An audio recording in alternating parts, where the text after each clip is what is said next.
Blow dryer करताना सगळ्यात पहिला प्रॉपरली आपल्याला कोंब करून घ्यायचं आहे या पद्धतीनं. आता हे हेअर्स आहेत हे थिक आहेत, तर थिक हेअर्स असतील तर तुम्हाला काय करायचं आहे, 3 पार्ट करायचे, 1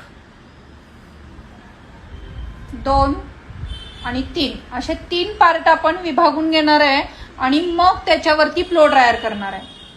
तर सगळ्यात पहिला आपण खालचा जो लोअर सेक्शन आहे तो घ्यायचा आहे. प्रथम आपल्याला काय करायचं आहे, ब्लो ड्रायरच्या ब्रशनी प्रॉपरली कोंब करायचंय. कोंब थोडासा स्काल्पला टच करून करायचंय. टच केल्यानंतर तुमचा जो अंगठा आहे त्याला टाईट पकडा तो हेअर्स आणि तुमच्या उजव्या हातामध्ये ड्रायर 1 2 3 1 2 3 1 2 3 ड्रायर खालती घाला हेअर्सच्या 1 2 3 1 2 3. कुठेही ड्रायर त्यांच्या स्काल्पला पोळला नाही पाहिजे, पहिली गोष्ट. सेकंड, तुमचा हा कॉर्नर चारी बाजूनी तुमचा ड्रायर फिरला पाहिजे. ओके. त्याच्यानंतर ड्रायर करताना तुम्ही जेव्हा ब्लोईंग करता त्यावेळेस त्याचा मिनिंग असं आहे की तुमचा जो ब्रश आहे तो गोल राऊंड मध्ये फिरला पाहिजे जेव्हा तुम्ही ड्रायर करताय त्यावेळेस. या पद्धतीने तुम्ही फक्त अशी स्ट्रेट नाही घ्यायचं हेअर्सला. ओके.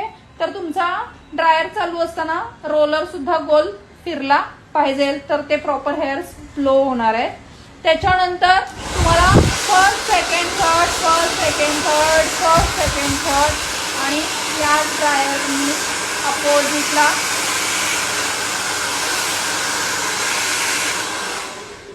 आपला रोलर गरम असतो, थोडीशी प्रेसिंग करायचे आणि या पद्धतीनं रोलरला अप करायचंय आणि असं छान असं तुम्हाला सोडायचंय.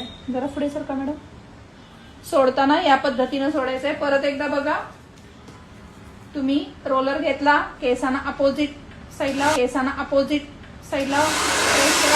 फक्त ड्रायरची हवा आपल्याला द्यायची आहे आणि 1 2 3 1 2 3 1 2 3 1 2 3 रोलर आपला गरमच असणार आहे आणि परत एकदा रोल करायचंय. जरा पुढे सरका मॅडम. आणि या पद्धतीनं स्टाईलमध्ये तुम्हाला केलेले सोडायचे आहेत. या पद्धतीनं तुमचे आउटचं ब्लो ड्रायर होणार आहे.